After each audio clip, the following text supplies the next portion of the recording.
A 21-year-old woman and 2 teenage girls vanished without a trace, and for 10 years, no one knew what happened to them. But behind a locked door on an ordinary street, for 3 women, time barely moves.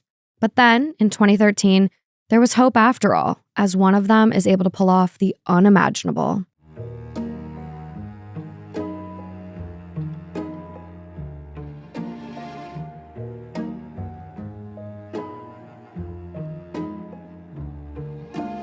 Hi guys, welcome to Clues. I'm Morgan Absher, your internet detective. And I'm Kaelyn Moore, your deep dive researcher. Hit that subscribe button if you're ready to follow the trail, because the case of the Ariel Castro kidnappings of Michelle Knight, Amanda Berry, and Gina DeJesus starts right now.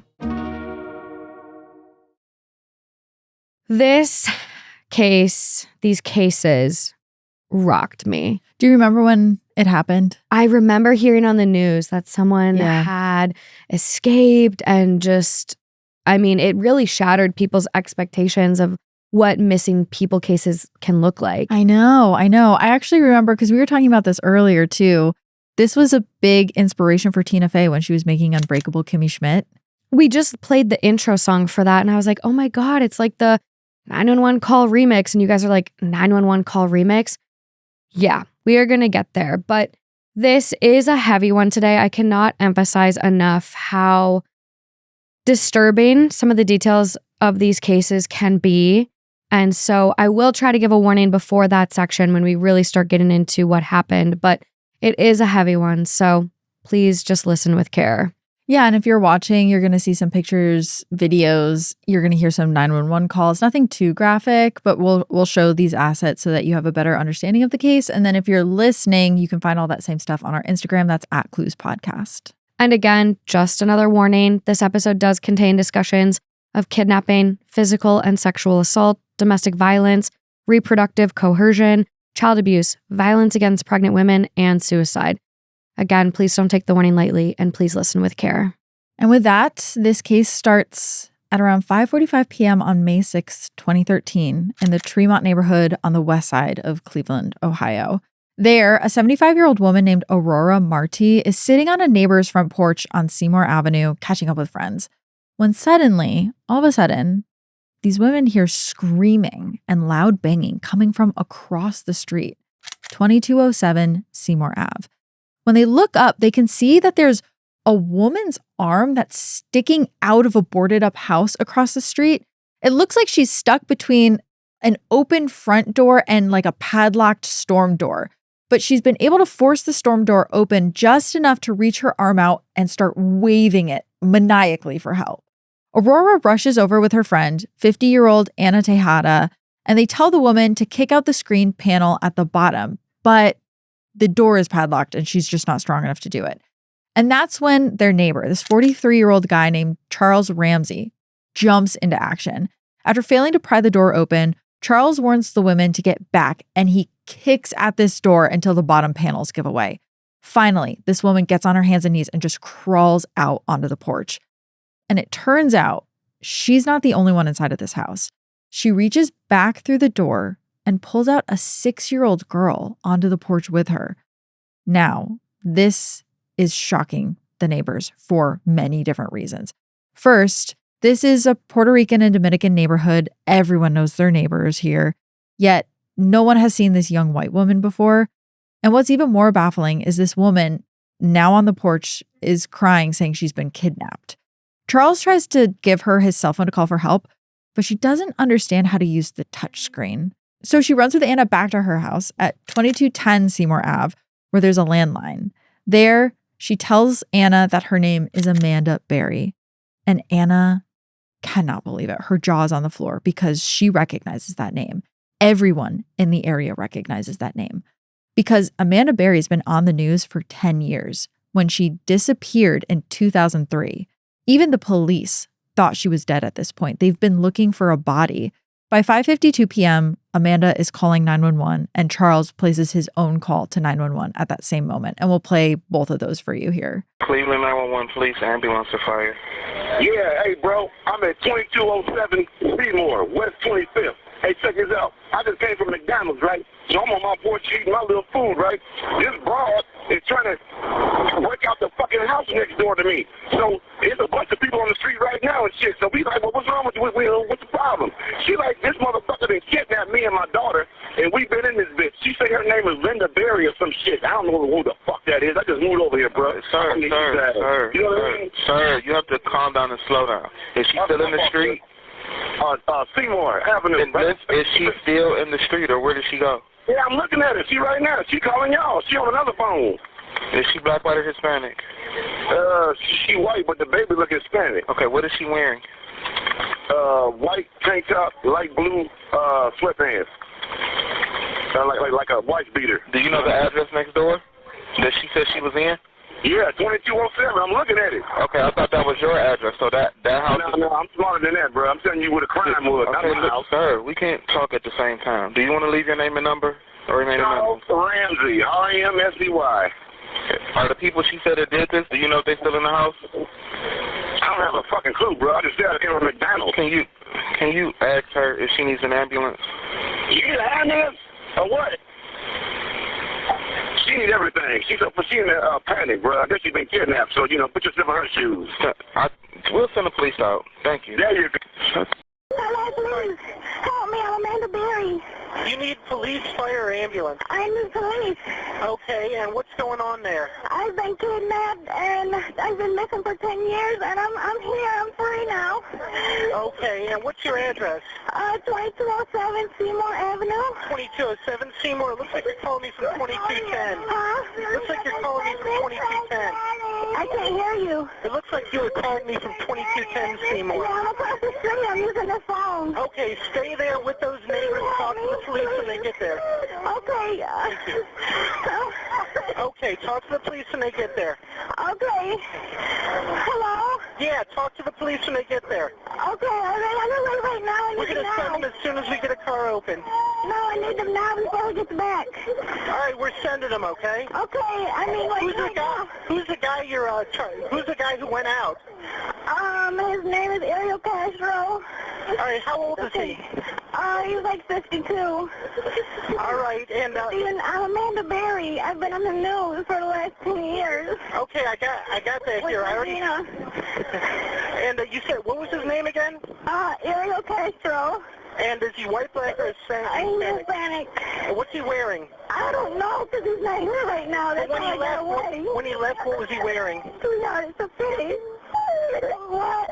Right, the police are on the way. Talk to them when they get there.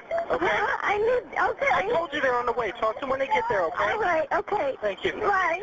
You can hear it in the call, but when the dispatcher asks if the woman needs an ambulance, Charles just says, she needs everything. She's in a panic. I guess she's been kidnapped. So, put yourself in her shoes. 2 minutes after this call is placed, the first officers arrive.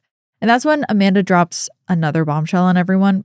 But there's 2 other women still in the house, being held captive.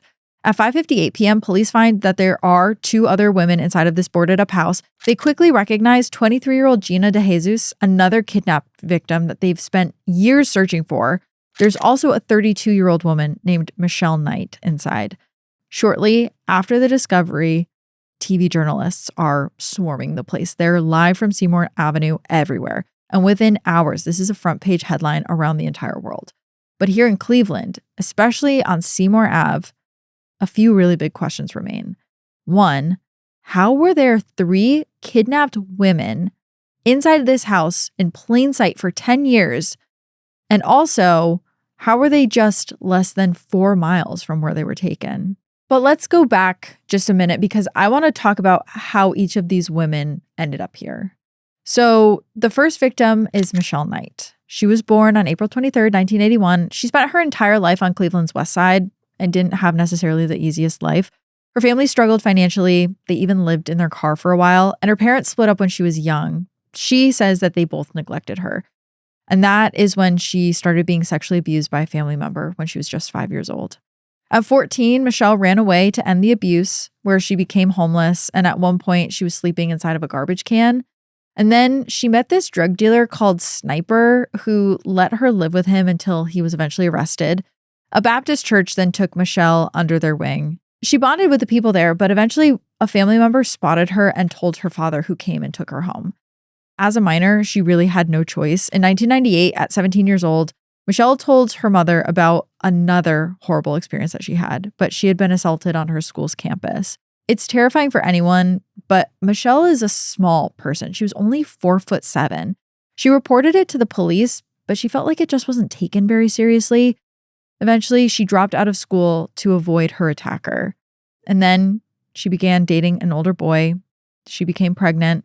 And in 1999, at 18 years old, Michelle gave birth to her son. In 2002, when her son was 2.5, Michelle asked her mom, Barbara, to babysit while she went out job hunting. Now, Barbara was in an abusive relationship, and during that visit, her boyfriend allegedly hit her son so hard it fractured the toddler's knee. Her son went to the hospital, doctors called social services, and he was eventually placed in foster care. But Michelle was determined to regain custody of her son. She moved in with a cousin to prove that her son wouldn't be near her mother's boyfriend, and then she had another court hearing scheduled for the end of August 2002. But on August 23rd, around 2:30 p.m., she got lost on the way to visit her son at his newest foster home. He had been moved to several homes over this period, and this new one was just in a newer, more unfamiliar part of town. Michelle ended up stopping at a Family Dollar store to get directions, and another customer that was in there offered to help her. She left the store with him and never showed up for her visit with her son that day. And she also didn't come home that night or the next one either. And then 2 days later, on August 25th, Barbara called the police and officially filed a missing persons report. Officers started checking hospitals, morgues, and relatives' homes, but they didn't find a trace of 21-year-old Michelle. Police and social workers told Barbara that Michelle had probably just run away, that she probably took off because she was upset about losing custody of her son, even though she was just days away from a hearing to try and get him back. And sadly, her family started to buy this theory, partly because Michelle had run away before. I mean, remember, she was being abused her entire life. She ran away from the abuse. But they also mentioned that Michelle had a mental health condition that caused her to get confused about her surroundings. Her cousin told the media that Michelle had, quote, the mind of a child and was slow. Barbara, however, told a totally different story about Michelle's childhood. According to Barbara, Michelle was a happy kid who loved school. She helped with the family garden. She wanted to be a vet or a firefighter. And after Michelle's disappearance, Barbara said she hung up missing posters all over Cleveland on her own after the police failed to help out. Police logs show that they did open an investigation into Michelle, but it mostly consisted of calling people every few months to ask if they had seen her. Eventually, police closed her case with a note saying, quote, this report will remain invalid until new leads develop. She was also removed from the FBI's missing persons database. That feels insane to me. It's really upsetting to just remove someone from a missing person database when they are a missing person. Missing. Yeah. Botch. Huge oversight, hitting it on the botch board. And unfortunately, more women were about to go missing before anyone would realize this mistake. 16-year-old Amanda Berry lived in the same West Cleveland neighborhood as Michelle Knight. She was going to John Marshall High School and was seen as an introvert, but she was really studious. She was also determined to be the first in her family to graduate from college. At just 5'1" and 110 pounds with blonde hair, brown eyes, and a left pierced eyebrow, she also stood out for her fashion sense. And that brings us to April 21st, 2003, the day before her 17th birthday. So that afternoon, she wrote down her plans for the future in her diary. She wrote, after I graduate from college, I'm going to earn enough money to buy my own house. For her birthday, she considered calling out sick from her part-time job at Burger King to start celebrating a little bit early, but ultimately she decided to work anyways. A little after 7:30 p.m., she finished her shift and she headed home. It was 3 blocks away. She called her sister on the walk out, but at 7:45 p.m., she said something to her that changed everything. She said, I've got a ride, I'll call you back. But after that, Amanda never made it home. Her mom, Luana, called her cell phone repeatedly. And finally, at 1 a.m., she reported Amanda missing after no one could get a hold of her.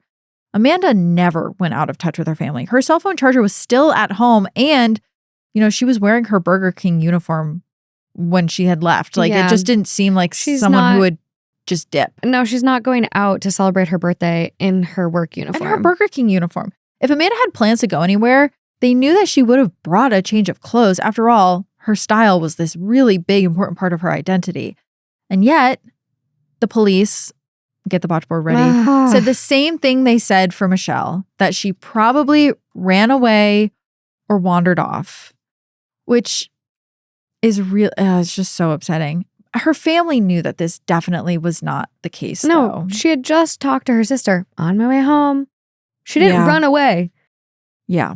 I'm curious how many people actually do run away. A lot. No, I was actually talking to my cousin who's a cop about this, and he said that every single shift he gets a runaway Really? case, Okay. and that like 99% of them are like found within the hour. Huh. Like it is incredibly common, and that's why I it's tough because we're doing all these cases in hindsight, so we know that they were incredibly botched or whatever, like that they ended up being horrible.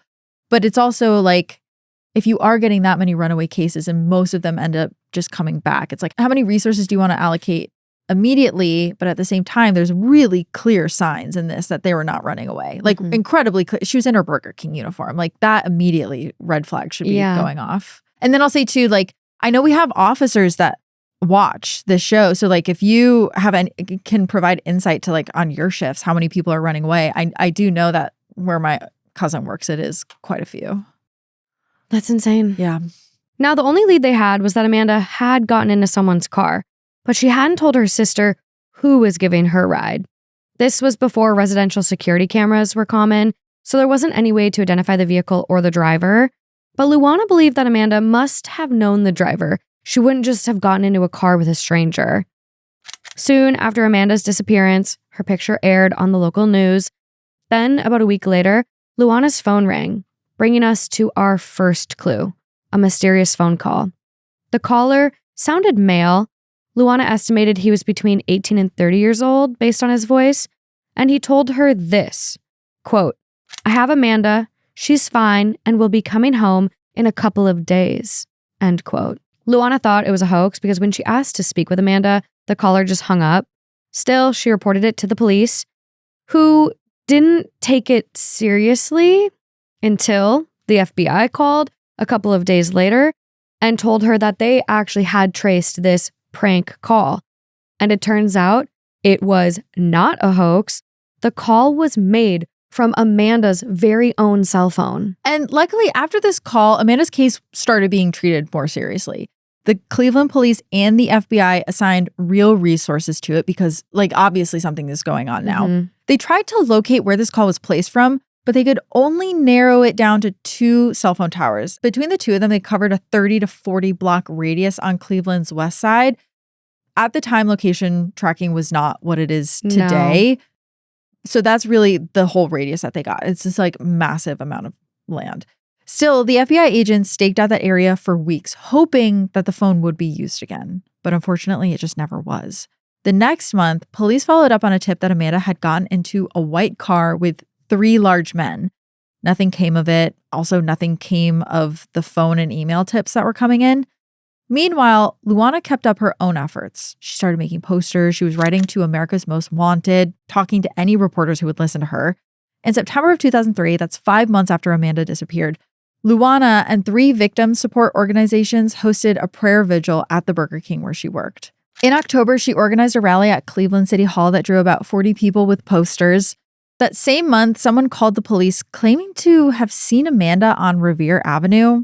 It wasn't her. It actually wasn't even a girl that looked like her. The caller just wanted the police to respond to teenagers that were smoking weed. So they called saying that they had seen Amanda so the cops would show up. That's some loser behavior. To arrest kids just like doing kid stuff. Don't use public resources like the police to just, no. Oh, there's horrifying stories of that happening. Then in February of 2004, an informant told investigators about a tip that he got from a drug dealer. They were told Amanda was battling a heroin addiction and living with one of the dealer's associates. Police questioned the dealer, searched his apartment. They found no evidence that linked to Amanda. Instead, the judge accused police of using Amanda's high-profile case as a pretext for warrantless searches, which that's a big botch. If you're just using her to get in other people's apartments, it's an abuse of the system. It's a huge abuse of the system. And that was a judge accusing them. It's not even like it was just people on the street accusing them. It was a judge that said that they were doing it. So that is a botch. In March of 2004, nearly a year after Amanda vanished, a teen girl's body was found in San Diego. The FBI agent in charge of Amanda's case thought that it might be her based on the age and the gender of the remains, but dental records pretty quickly proved that it wasn't. For once, Luana was glad that that tip didn't pan out. And throughout all of this, investigators hadn't noticed that Amanda's last known location was less than 4 miles from where Michelle Knight had disappeared just 8 months earlier. What they did notice, though, was our second clue. And sadly, it is another disappearance. On April 2nd, 2004, almost a year after Amanda vanished, 14-year-old Gina DeJesus disappeared while she was walking home in West Cleveland. Gina was known as the quiet one at school, but she had a witty sense of humor. At home, she was a lot more extroverted. She loved the 1997 film Selena, starring Jennifer Lopez, and had actually learned all of the music and choreography. She was Puerto Rican and bilingual, like her idol, J-Lo. Despite growing up in a lower-income neighborhood, Gina had the total confidence that she was going to make it to college and then law school. That Friday, she left Wilbur Wright Middle School and walked home with her 13-year-old friend, Arlene. Arlene wanted to come over, and Gina hoped that they could go to the roller rink later. They walked to a strip mall where Arlene's stepfather, Fernando, worked security and asked him if that would be all right. When he said no, the girls went to a payphone to try Arlene's mom. Gina lent her $2, but Arlene's mom also said no, so Arlene headed home. As Arlene walked away towards her house, Gina called after her, "You owe me 50 cents." Those were the last words anyone heard Gina say before she disappeared. Now, the payphone that those girls used was at 105th Street and Lorraine Avenue. Amanda Berry was last seen just 5 blocks away at 110th and Lorraine. If you're watching on YouTube, we're going to put a map here. So despite how close this was, when Gina went missing, police didn't make that connection. And once again, they made the suggestion that she probably just ran away. I'm so tired of the ran away thing. And I get it happens. But when you have 2 girls, 5-block radius, don't you start to look and be like, there's some connection here? Yeah, they're all running away from like almost the same intersection, which is so strange. And none of them are like exhibiting any signs of having wanted to run away. They didn't leave with anything. They were trying to go roller skating. Yeah. And then she just up and vanishes? Yes. It is very strange. And at that point, Michelle had been missing for over 19 months and she no longer even had a file in the FBI system. So even if they were trying to make that connection, she's just not in the system for them to even connect the two. There's nothing to ping, no. This time, though, there was a massive search effort for Gina, even though they did say that she ran away. The FBI hired a trained bloodhound, which lost the trail a block from the payphone, which, I mean, immediately I'm thinking car. Yeah. If the bloodhound can only make it a block, I'm like, did someone pick her up? Her scent trail stopped because picked up. Yeah. A nonprofit made 2,700 cold calls to nearby households asking people to help them look for Gina. And police held an assembly at Gina's school where they even spoke with students in private rooms just to see if they had any leads. That private tip strategy actually worked. And that's how we get our third clue, a description and partial license plate. An eyewitness reported seeing a man in a car on Lorraine Avenue around the time that Gina disappeared. He was described as Hispanic, driving a light-colored, older model compact car. They even got a part of the plate. The letters were SMS. Police published the description in local papers.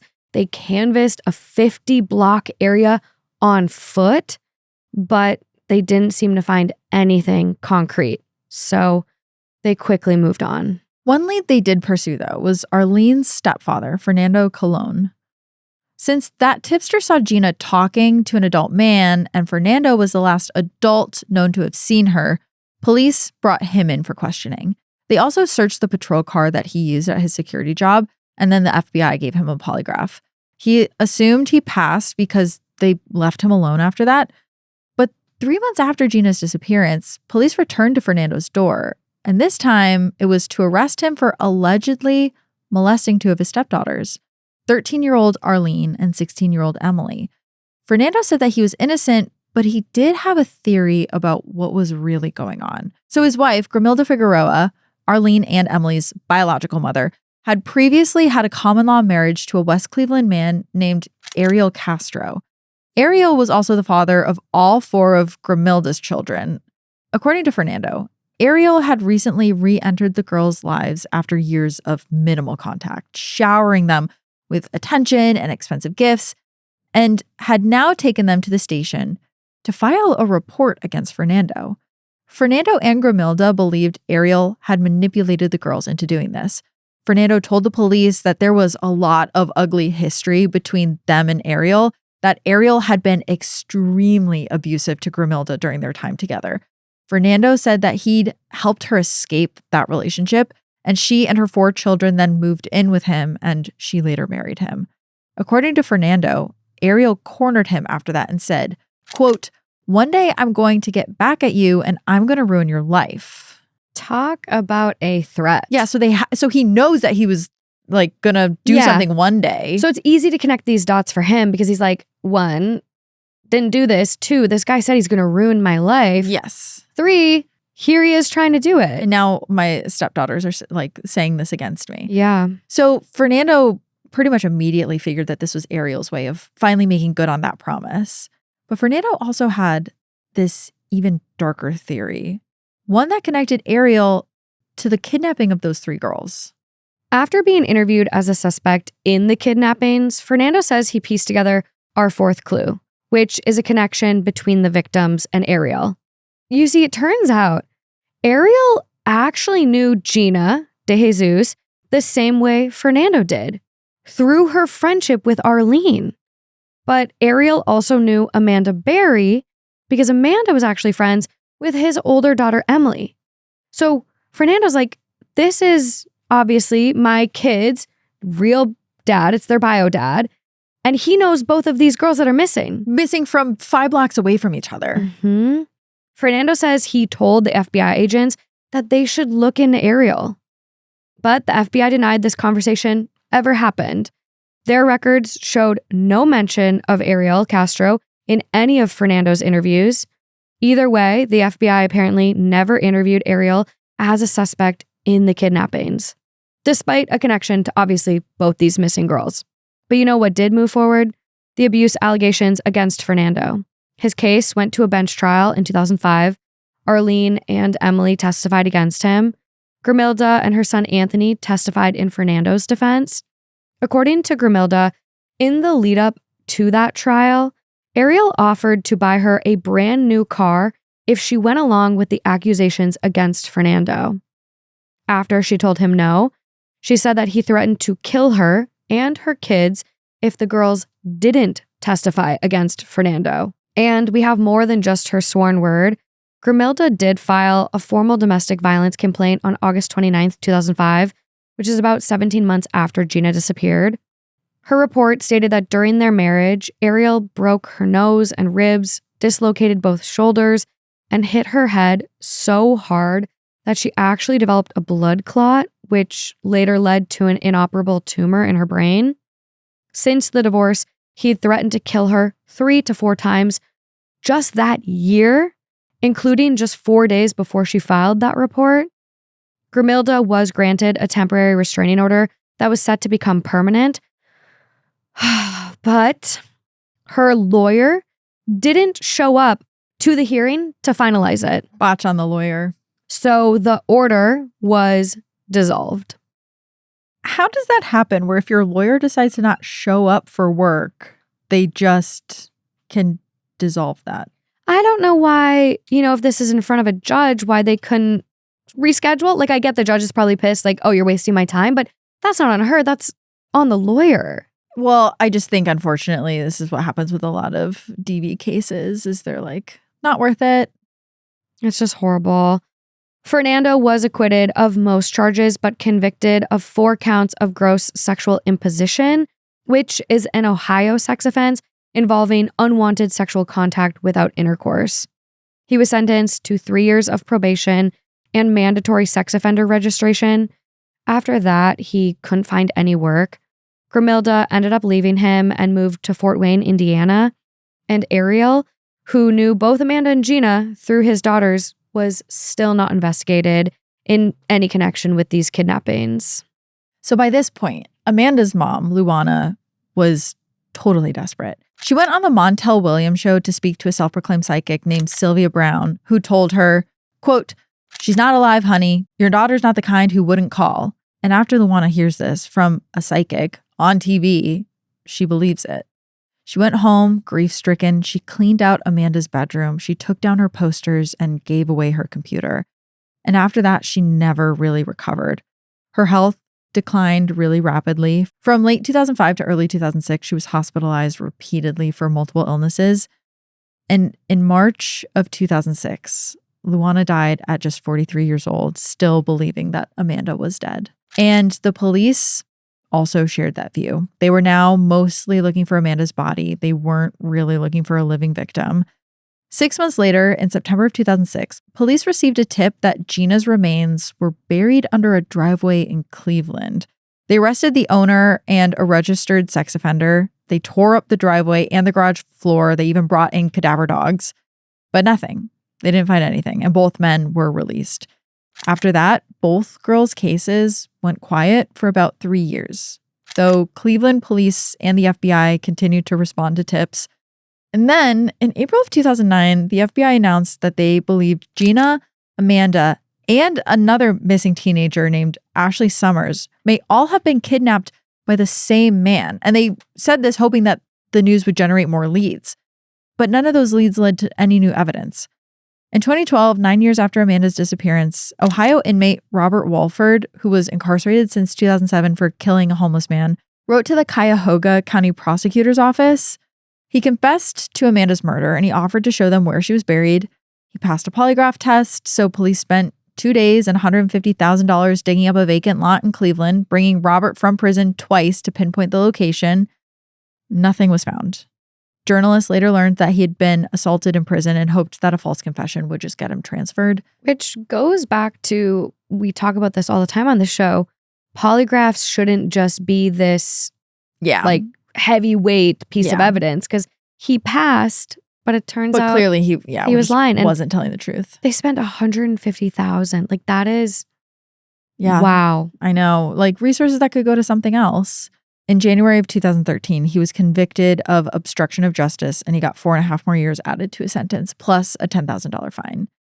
After that, there were no major leads in Amanda's or Gina's cases, and investigators still didn't even think that Michelle had been kidnapped. She's not even in the FBI database. Right. That brings us back to May 6, 2013, and now 27-year-old Amanda's shocking escape, which is our fifth clue. It was around 5:45 p.m. when neighbors heard Amanda's screams and rushed to help her break out of 2207 Seymour Ave. She called 911 at 5:52 p.m. and at 5:58, police entered the property and found now 23-year-old Gina DeJesus and now 32-year-old Michelle Knight confined inside. Michelle and Gina were locked in separate upstairs bedrooms when police broke in. They heard noise downstairs and someone shout, quote, "Police." Michelle hid behind a cabinet, but when officers came upstairs and she saw their uniforms and badges, she threw herself into a female officer's arms. Officer Barbara Johnson initially thought Michelle was a child. It wasn't until she let her go that she actually realized she was an adult. She was so badly starved at this point that she weighed only 86 pounds, nearly 20 pounds less than when she was taken in 2002. Police took Michelle and Gina out, where paramedics gave them oxygen and began evaluating injuries. By that point, a crowd had gathered outside. To a lot of people standing out there watching, it felt like 3 women had just come back to life. A miracle and this tragedy kind of all at once. And what's even more shocking, as, you know, the public starts realizing and investigators look at where this house is located, again, it is just 4 miles from where each of them had disappeared. And despite being so close to home, they had just lost a decade of their lives being held hostage. But who exactly had been keeping them captive? That is what we were about to get into. So during her phone call to 911, Amanda had given the dispatcher a name, Ariel Castro, the father of Emily and Arlene, Amanda and Gina's school friends. It was his house that they were inside of. Not only had he been living there this entire time, he had had visitors and overnight guests who never discovered that he was holding 3 women captive inside. That same day, another team found Ariel in the parking lot of a local McDonald's, and they arrested him. Almost as soon as the FBI began interrogating 52-year-old Ariel, he confessed to kidnapping the 3 women. So, a little backstory on this guy, Ariel. He was born on July 10th, 1960 in Puerto Rico. He told investigators that he was repeatedly sexually abused by an older boy starting at age 5, but it stopped when he moved to the United States when he was 6 years old. He claimed that his parents, especially his mother, then physically abused him, beating him so badly he would pray for her death. He said he began suffering from depression at around 10 years old, and by 20, he was having bouts of confusion where he would make bad decisions. At 20 years old, he met Grimilda, Arlene and Emily's mother. He was arrested at least twice for domestic violence during that relationship, but both times charges were dropped. He worked briefly at a plastics factory before he was eventually fired. And in 1991, he got a job at a Cleveland school as a bus driver, and he ended up being a bus driver there for 21 years. Horrifying. Including throughout the kidnappings, before he was finally fired in 2012 for leaving his bus unattended and unlocked for hours while he went home to rest. And despite, the guy that he actually was being someone who kidnapped women, he was not really the quiet lone wolf type that you would think of. During the entire decade that he had 3 women locked in his house, he had a very active social life. He played bass with a local band, and they said that he was pretty talented, enough that they wanted to go on tour, but Ariel was really adamant that he could only play local shows. And after his arrest, his bandmates all realized why. He was also active on social media at this time. He regularly posted about his adult daughters and his 5 grandchildren. 4 days before the rescue, he actually posted, quote, "Miracles really do happen. God is good." All 3 women were taken directly to the hospital after their escape. A huge crowd, including relatives of all 3, surrounded the building, cheering and singing. Meanwhile, the story went absolutely viral. Charles Ramsey, the man who actually helped kick in the door, his 911 call was auto-tuned to a song called Dead Giveaway, and that spread around the world. Police shielded the women from the media, but the victims already had a good sense of how big the story was going to be, because it turns out Ariel had actually allowed them to watch the TV news coverage of their own kidnappings, which, the psychological abuse of that, insane. And our 6th clue comes here when we get into the victims' experiences over their decade of captivity. And again, just a quick warning, this next part does get into some pretty disturbing details, so if you can't handle that today, please skip ahead. So going back to August 23rd, 2002, when Michelle was kidnapped first at 21 years old, Ariel brought her to his house at Seymour Avenue, bound and gagged her in an upstairs bedroom, and left her alone for a while before returning to sexually assault her. Afterwards, he complained to her about his divorce and his childhood abuse. He then moved Michelle to the basement, where she was chained at all times, except during his frequent assaults. And Michelle said that as his band practiced in the house each Saturday, she could actually hear them from downstairs where she was in the basement. Ariel taunted her constantly, telling her that nobody was looking for her. Her family didn't care. She wasn't even allowed to shower for the first 8 months. Even after being moved back upstairs, she was required to use a bucket instead of a bathroom. Ariel also tortured her about her looks, saying that he liked blondes. He often told her how he wanted to kidnap someone who looked like Christina Aguilera or Britney Spears, and that he wished he could have kidnapped John Benet Ramsey. Dude is an absolute freak, clearly. Yeah, I know. And he's just so forthcoming with all this information, too. He would just info dump on her. Again, psychological, physical torture. What he didn't tell Michelle, though, was that he had taken another victim. It wasn't until she saw news coverage of Amanda Berry's disappearance in April 2003 that she figured Ariel must have taken her too. Around the time Amanda disappeared, Ariel had started playing loud music in the basement while Michelle was chained upstairs. She figured that he did this to create a lot of noise to cover Amanda's assaults. Meanwhile, Amanda knew Michelle was there from the get-go.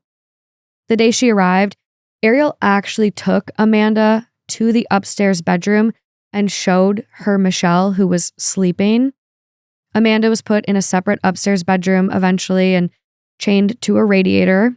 After that, they could hear each other talking to Ariel through closed doors, but rarely saw each other.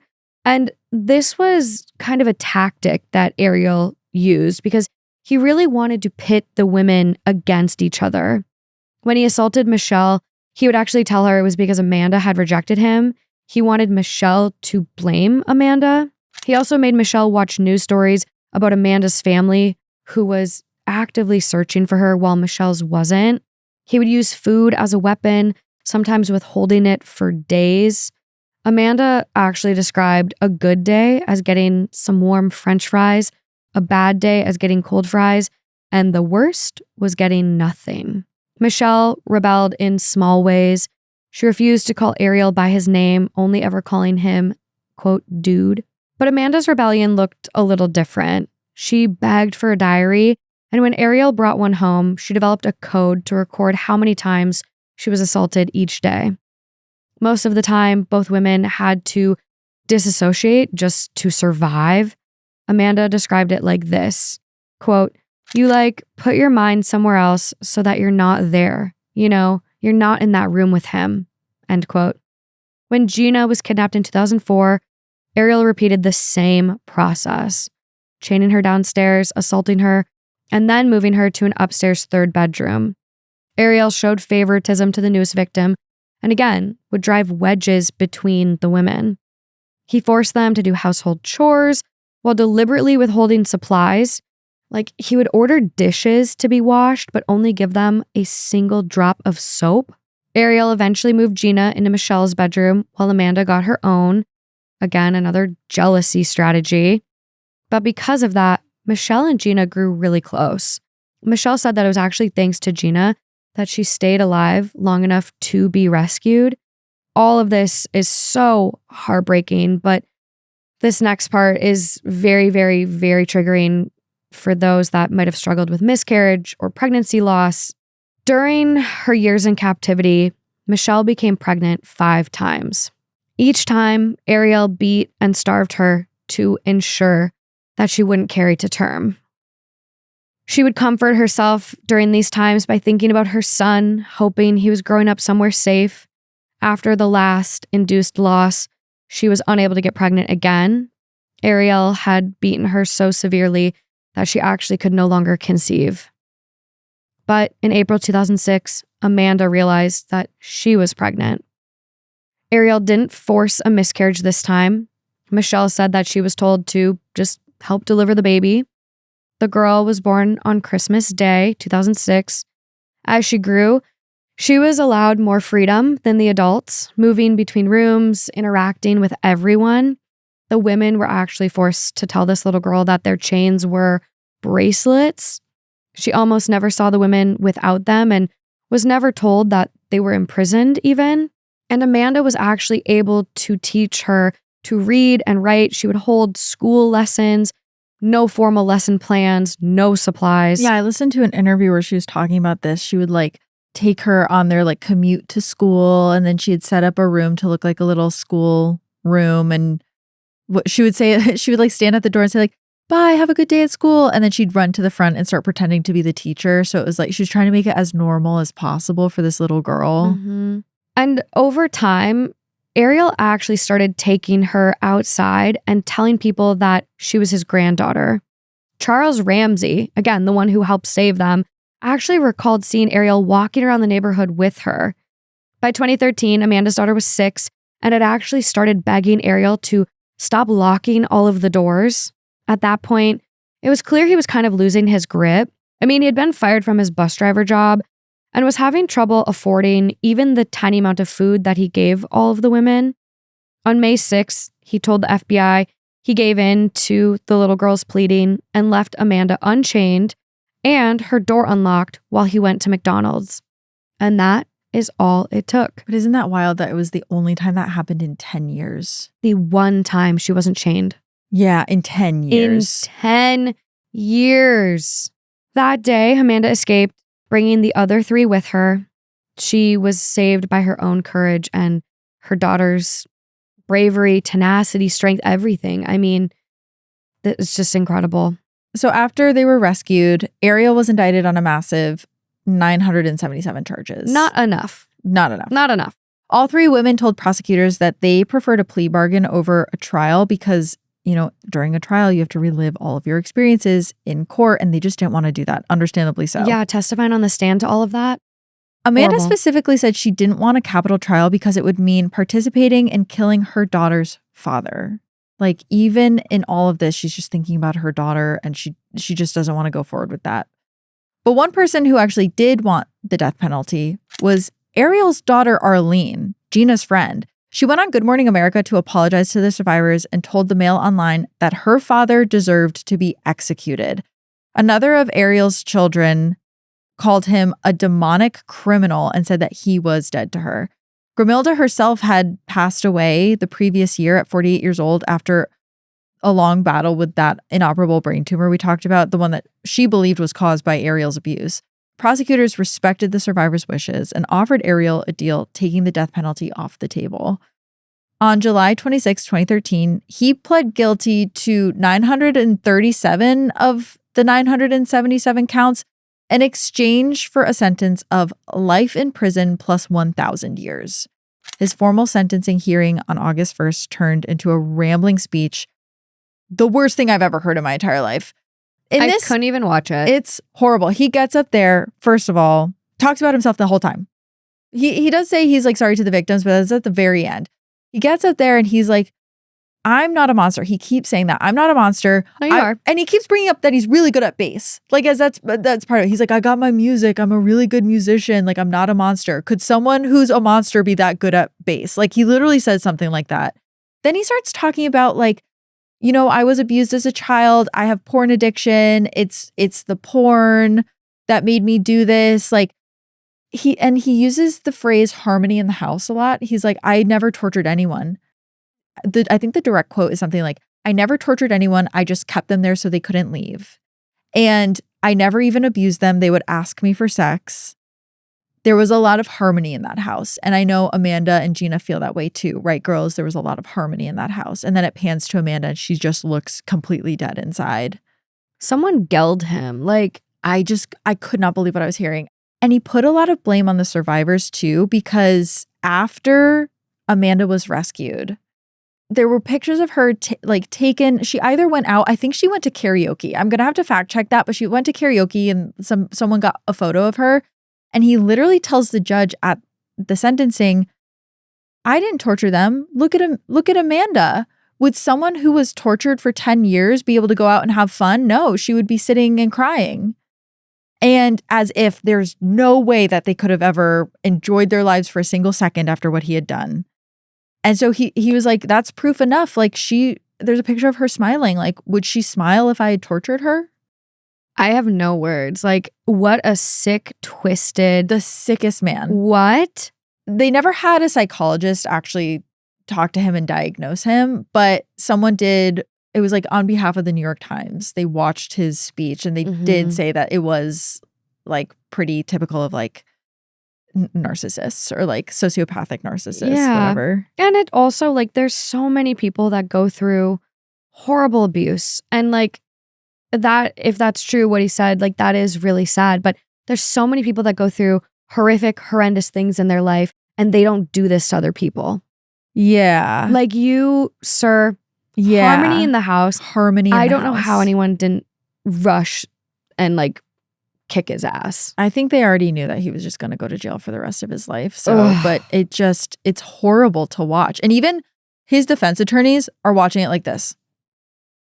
And I know. Like head in their hands, like, Jesus, fuck this guy. Like, what do you do? Like, everyone deserves representation, but like, oh my God. And I know violence isn't the answer, but like, just what he did is so horrific and disturbing. And it's just, it just makes me so upset. Yeah. He was just trying to like talk them out of sentencing him or something at the end. I don't even know why he was saying any life of that. in prison plus 1,000 years, you're done.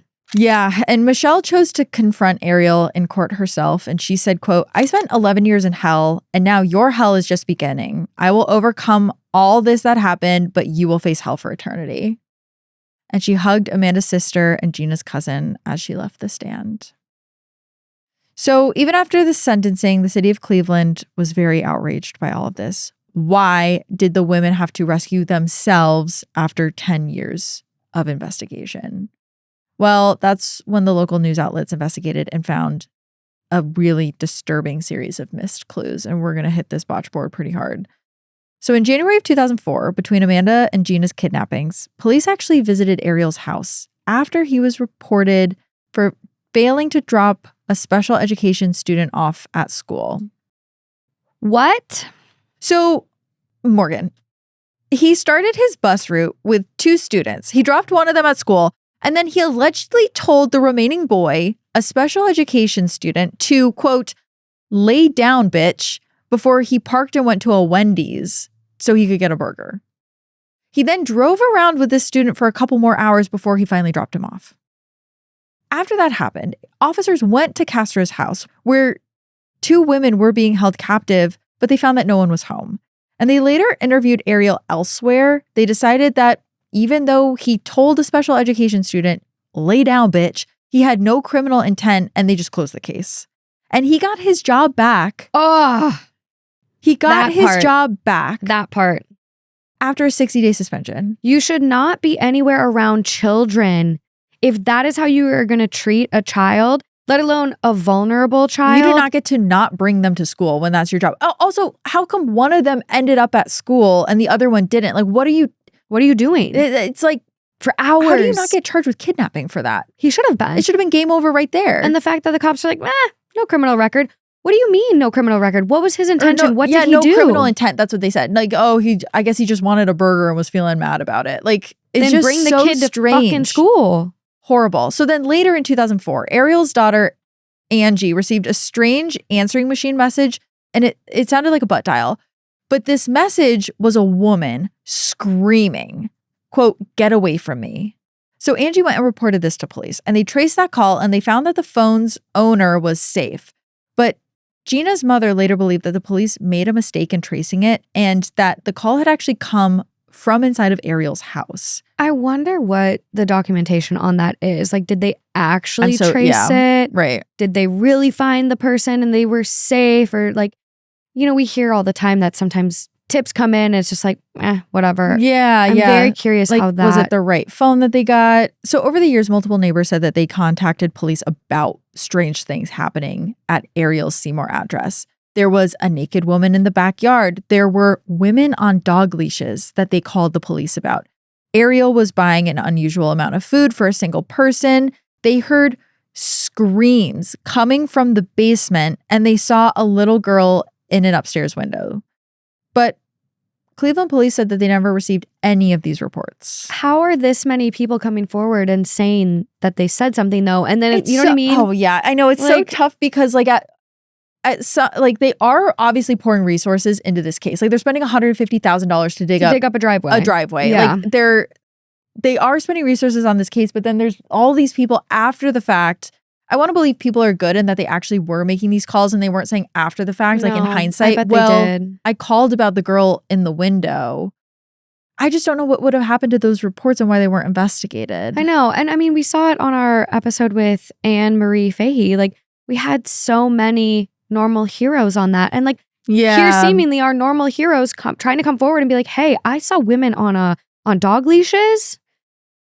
I have a feeling, sure you did. Click. You know what I mean? Like, where it's not believed. And I know. I also think, unfortunately, the area that they were in, I think the cops just didn't take any of those people seriously. It's so sad. So a thorough communications review showed that they were called to Ariel's address only twice. Once before the kidnappings, and then in 2004 for the school bus incident. So Ariel also told investigators if they looked hard enough, because this is part of the thing too, is he was like really blaming the investigators for not being able to solve this. He was like, he basically insinuated he wanted to get caught. So he told them, if you had looked hard enough, you would have seen me on the surveillance footage from Gina's middle school as classes let out 15 minutes before he took her, because he was in the area. So he's kind of like blaming the police for that.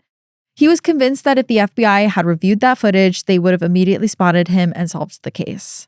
Then in 2008, 5 years before Amanda's escape, Ariel was pulled over on his motorcycle for having a sideways plate. Body cam footage showed him behaving pretty suspiciously and also lying to the officer that pulled him over. The officer could have arrested him, but he let him go with 2 tickets, partly because he was a school bus driver and they just didn't want to arrest him. Cleveland police and the FBI basically say hindsight is 20/20, that's kind of what I was getting at. They were doing everything they could. They did have vested interests in finding Amanda and Gina, and that they were actually putting real resources into this case and attention into it.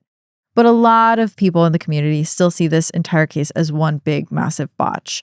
A man previously reported for kidnapping who knew 2 of the survivors with a history of serious domestic violence, and he was never once seriously considered a suspect and also lived in the area. It does start to feel like a botch. I mean, if you just look at, investigation after investigation, we talk about, you start your web and you go closest relation to the victim and you go outward.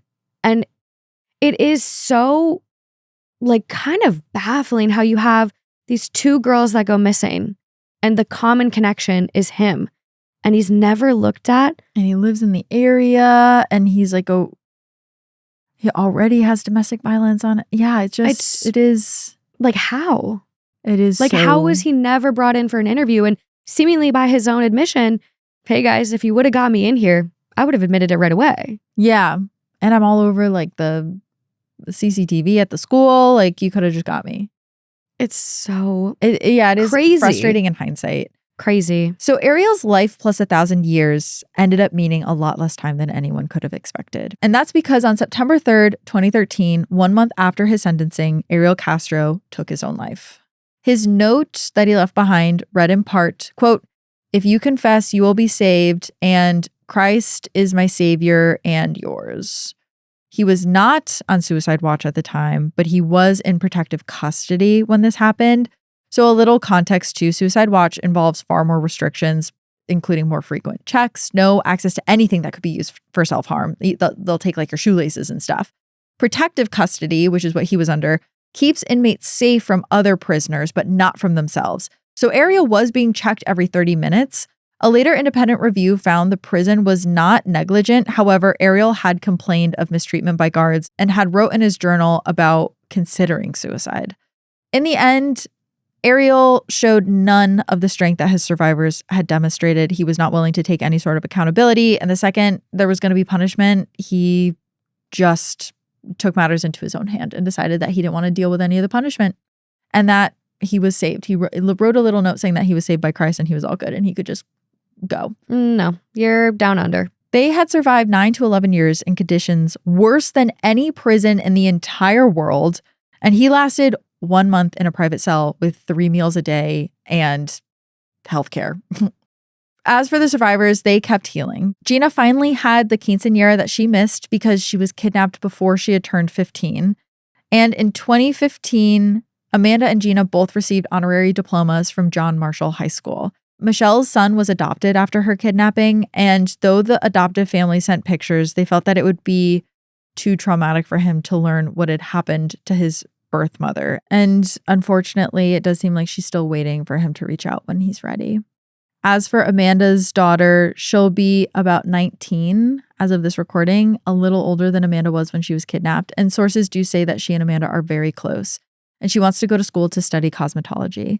As for the 3 survivors, they each wrote a book. So Michelle wrote 2 memoirs. There's Finding Me, A Decade of Darkness, A Life Reclaimed, and also Life After Darkness. Amanda and Gina co-wrote Hope, a memoir of survival in Cleveland. And all 3 books are maybe the best way to support the survivors telling their own stories. If you're able to buy copies of these books, I highly recommend because a lot of that money goes straight to them. And they also appeared in a 2020 ABC special called Trapped, though they didn't appear together. Amanda and Gina are no longer close with Michelle, who does now go by another name. They all say that the distance is about shared trauma and the way that Ariel pitted them against each other. It's not really, it doesn't have to do with any dramatic falling out or anything. But Michelle has expressed hope that they'll eventually reconnect after they all heal a little bit more. But let's talk about some loose ends in this case. Now, a lot of people in the Cleveland area do wonder if Ariel had other victims that were never identified due to what he did after sentencing. Now, none of the 3 who were rescued saw other women confined in the house, but Ariel was an expert at hiding his captives from family visitors. I mean, we listened to a clip of his brother talking. He's like, I went to the house sometimes and I just went in the kitchen and there was always music and TV playing. Yeah, always had something playing. And then also apparently there was like a curtain or some sort of sheet hung up so you couldn't really see past the kitchen. Yeah. And also his brother was like, I'd go over and we'd rip shots and there'd just be like a TV and a radio playing and like all these weird curtains. And I just thought my brother's a weird guy. Like they all thought he was a weird guy. Yeah. So a lot of people speculate, it's possible he could have had other victims. One that people wonder about is Ashley Summers. She was again mentioned in one of the police news releases to stir up more awareness for the cases. But Ashley Summers was another local teenager. She disappeared on July 8th, 2007, when she was 14 from the very same neighborhood. So Ashley actually vanished roughly 1 mile from Ariel's house on Seymour Avenue. She disappeared from the area of West 96th Street and Madison Avenue. She was walking from one relative's house to another, which was just a couple blocks away. Like it was like a 10-minute walk, I think they said, which is also less than 1.5 miles from where all of the other victims were abducted. So she's going missing from this same exact area. She's the same age as the other victims, same area, same time frame. Yeah. And so the FBI believed for a time that she may have been connected to these kidnappings, potentially a 4th victim. However, there's some other weird happenstance with Ashley's family. So her great uncle, Kevin Donathan, is currently serving a 35-year prison sentence for sex crimes against minors. Law enforcement maintains him as a person of interest in her disappearance as well. And there's something really weird that came out in an article, and I think this was before he had these other crimes pop up, but he had said that during an argument with Ashley on the morning of her disappearance, he grabbed her phone and broke it. And so it's like that was his excuse of like why she had no way to contact family or friends. Yeah. And so it's just like, again, it's like, why did you have an argument? Why did you break her phone? Yeah. And then he was later accused and convicted of these other sex crimes. So a lot of people are like, was it Ariel or was it this great uncle? Now, if Ashley Summers' name sounds familiar for some of you listening, we did highlight her as one of our missing people. We do want to give you info on Ashley as she still is a missing person. Ashley is described as 5'5" and 130 pounds with long brown hair, blue eyes, and a red heart tattoo with the name Jean in black ink on her upper arm. Ashley would now be 33 years old today. There has been an age-progressed photo that's been released recently. If you have any information on Ashley's disappearance, you can give investigators a call at 1-800-CALL-FBI. You can also submit tips online anonymously at tips.fbi.gov. Now, Gina DeJesus and her cousin Sylvia Colon founded an organization called Cleveland Missing to help families search for their missing loved ones. They provide resources, including guides on filing missing persons reports, what to do if a child is kidnapped, and a free tool to create missing persons posters. For those in Cleveland, they operate a brick-and-mortar family resource center on West 25th Street, staffed by a social worker dedicated to working with missing persons families. You can visit clevelandandmissing.org to reach out for help finding a missing person in Cleveland or to support their work. And on that note, the missing person we are going to highlight this week is one of the cases that Gina DeJesus features on her website under cold cases. Ashley Summers, who we mentioned, is another one, as well as our missing person.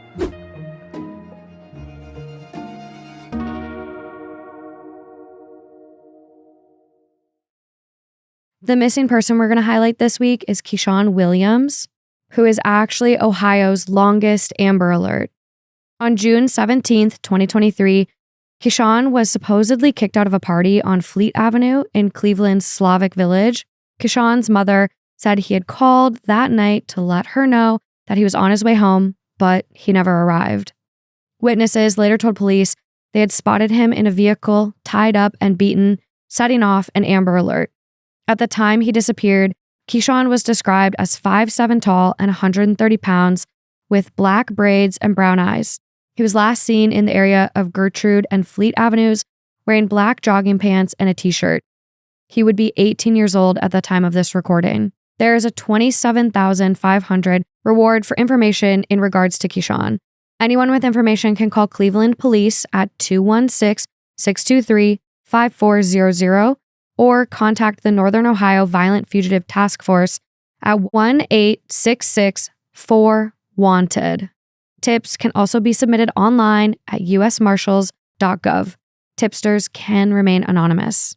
And that is all we have for this episode of Clues. We want to hear from you, your thoughts, theories, feedback. It's what makes this community so special. Obviously, this was a really heavy one for all of us to dive into together. So thanks for coming on the journey with us. I don't know, we were talking about it earlier. It's like, in a way, it is a happy story because there are survivors in this. And it reminds me of the Kimmy Schmidt theme song where the guy screams, "Females are strong as hell. Females are strong as hell." And I think this is a really incredible showing of that. I also think it's a great reminder of there is hope. These women were able to come home and are living their lives. And, we've talked on other episodes where someone has been found after 60 years, after 70 years.